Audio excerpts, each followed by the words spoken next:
Guys, మీరెన్నో haunted house stories వినే ఉంటారు. కానీ ఇవాళ నేను చెప్పే ఈ స్టోరీ మీ వెన్నులో వణుకు పుట్టిస్తుంది. ఇంటింటికి ఒక కథ ఉందంటారు, కానీ ఈ ఇంటి కథ మీరు ఎప్పుడు వినని ఒక పీడ కలలా ఉంటుంది. Voice late guys, welcome to the creepy guys.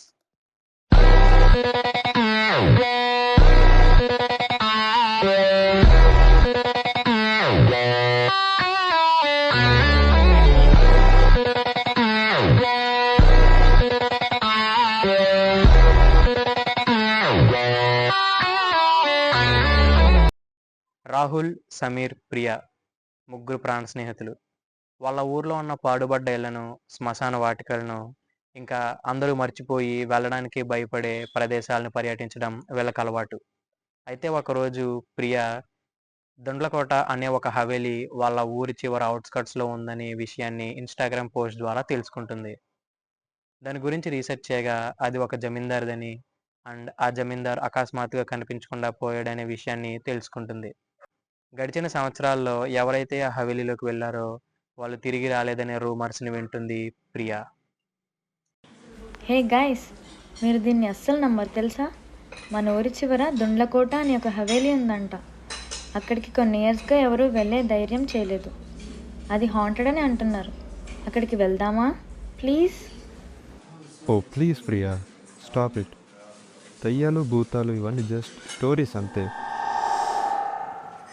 హే హే మీరు జోక్ చేస్తున్నారు కదా, ఎందుకు అక్కడికి? కావాలంటే మనం కాఫీకి పోదాం మంచిగా. రే పిరికోడా, ఇప్పుడు నువ్వు రాలేదనుకో, మొన్న క్లాస్లో మిర్రర్ పగలగొట్టింది నువ్వే అని చెప్పేస్తా. చూసుకో మరి. సరే సరే వస్తా, కానీ ఏమైనా వియర్డ్ సౌండ్ వస్తే మాత్రం ఐఎమ్ అవుట్, ఓకేనా? సో అదే రోజు రాత్రి వాళ్ళు హవేలీకి చేరుకుంటారు. రాత్రిపూట ఆకాశానికి ఎదురుగా చీకటి ఎలుముకున్న హవేలీ చూడడానికి చాలా భయంకరంగా కనిపిస్తుంది. పగిలిన అద్దాల్లో నుంచి ఎవరో చూస్తున్నట్టుగా ఉంటుంది అండ్ అక్కడ గాలి కూడా చాలా హెవీగా వీస్తుంది. అయితే వీళ్ళు నెమ్మదిగా హవేలీ ముందుకు వస్తారు. సడన్గా ఒక తెలియని సైలెన్స్, గాలి వీయడం కూడా ఆగిపోతుంది. ఒరే కుర్రాళ్ళు, ఈ ప్లేస్ సరిగ్గా లేదురా, వెళ్ళిపోదాం రా. ఇంకా వెళ్ళకుండానే వెనక్కి వచ్చేద్దాం అంటావేంట్రా? అదంతా నీ భయం మాత్రమే. పదండి వెళ్దాం. సో అలాగా వాళ్ళు హవేలీలోకి ఎంటర్ అయ్యారు. నెమ్మదిగా హవేలీ యొక్క మెయిన్ డోర్ని ఓపెన్ చేశారు. లోపలంతా చాలా చెత్తగా ఉంటుంది. ఎటు చూసినా సరే దుమ్ము ధూళి అండ్ అక్కడ టెంపరేచర్ కూడా చాలా చిల్లింగ్గా ఉంటుంది. ముందుకు వెళ్తూ ఉండగా గాలి శబ్దం కూడా వినిపించేంత నిశ్శబ్దం వాళ్ళు నలుముకుంటుంది. హాల్వేలో ఒక పెద్ద పెయింటింగ్ గోడకి వేలాడుతూ కనిపిస్తుంది. బహుశా అది జమీందార్దై ఉండొచ్చు. అండ్ వాళ్ళు ఎక్కడి నుంచి చూసినా ఆ చిత్రపటంలోని కళ్ళు వాళ్ళనే గమనిస్తున్నట్టు, వాళ్ళనే వెంబడిస్తున్నట్టు వాళ్ళకు అనిపిస్తుంది. అప్పుడు ప్రియా సడన్గా, గాయ్స్, మీరు ఇది విన్నారా? వినిపించిందా? పద వెనక్కి వెళ్ళిపోదాం. నీ ఊహగానాల్ని కొంతసేపు ఆపురా. ఆ సౌండ్ పైనుంచి వచ్చింది. పద, ఫస్ట్ ఫ్లోర్కి వెళ్ళి చెక్ చేద్దాం. సో అలా వాళ్ళ ముగ్గురు ఆ సగం విరిగిన మెట్లని ఎక్కుతూ ఫస్ట్ ఫ్లోర్కి చేరుకుంటారు. అక్కడ తలుపులతో కప్పబడి ఉన్న కారిడార్ వాళ్ళకి కనిపిస్తుంది. ఆ కారిడార్లో ఒక డోర్ సగం ఓపెన్ అయి ఉంటుంది. ప్రియా ఆ డోర్ని తోసి ఓపెన్ చేస్తుంది. ఆ రూమ్లో వాళ్ళకి ఒక పగిలిన అద్దం కనిపిస్తుంది. ఓ మై గాడ్, రే ఆ అద్దం మీద రక్తం ఎందుకుందిరా? అద్దం పగిలినప్పటికీ వాళ్ళకి అందులో ఏదో కనిపిస్తుంది. కొంచెం సరిగ్గా చూడగా వాళ్ళ వెనుక ఒక నిటారైన నిలువుగా పొడవంటి ఒక ఆకారం వాళ్ళ వెనక నుంచున్నట్టు వాళ్ళకి కనిపిస్తుంది. అప్పుడు రాహుల్ ఇలా అంటాడు. ఎవరది? ప్రియా తెరిచిన డోర్ సడన్గా మూసుకుంటుంది. వాళ్ళ ముగ్గురు ఆ రూమ్లోనే లాక్ అయిపోతారు. అప్పుడు ఒక డీప్ అండ్ మిస్టీరియస్ వాయిస్ రూమ్లో ప్రతిధ్వనిస్తుంది. మీరు ఇక్కడ ఎందుకున్నారు? ఆలస్యం కాకుండానే వెళ్ళిపోండి. అది విన్న ప్రియా బాడీ స్తంభించిపోతుంది. తను తన హెడ్ని అసహనంగా రాహుల్ ఇంకా సమీర్ వైపు తిప్పుతూ అదే డీప్ అండ్ మిస్టీరియస్ వాయిస్తో గుసగుసలాడుతూ గాలిలో ఏదో మాట్లాడుతుంది. అతను మిమ్మల్ని ఇక్కడ ఉండాలని కోరుకోవట్లేదు, పారిపోండి. అది జరిగిన వెంటనే రాహుల్ ఇంకా సమీర్ ఇద్దరూ కలిసి మూసుకున్న డోర్ని పగలగొట్టి ఓపెన్ చేస్తారు.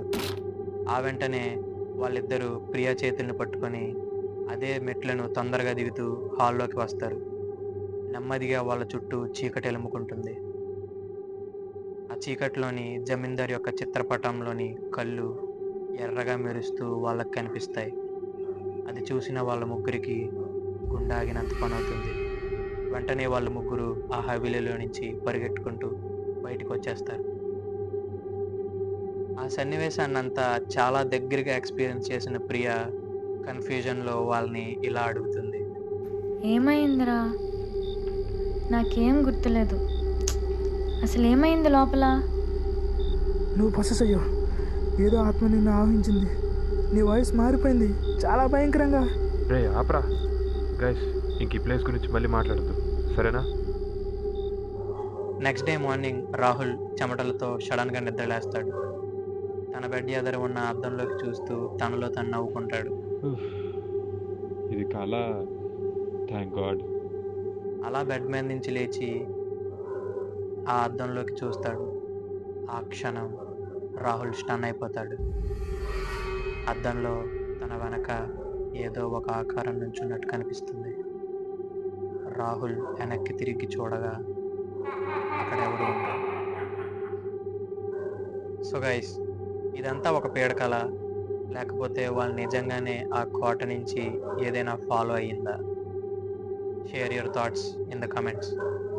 సమీర్ మాకు ఈ స్టోరీ చెప్పినప్పుడు చాలానే భయపడ్డాడు అండ్ మేము పేర్లు కూడా మార్చడం జరిగింది. సో గైస్, ఆ ఇన్సిడెంట్ జరిగిన ఒక 6 months తర్వాత వాళ్ళ లైఫ్ మళ్ళీ యాజ్ యూజువల్గా మారిపోయింది. మా ఈ వీడియో వెనకాల ఉన్న ఇంటెన్షన్ ఏంటంటే ఈ స్టోరీని మీకు చెప్పడమే తప్ప ఏదో ఉన్నది అని నమ్మించడం కాదు. సో గైస్, ఇప్పటిదాకా మీరు ఈ వీడియోని చూసారని అంటే మీకు నచ్చిందని అనుకుంటున్నాను. So make sure to like the video and me friends and family members తోటి షేర్ చేసుకోండి. If you like the content, hit the subscribe button, and for the more chilling videos, signing off, Satvik with the team Creepy Guys.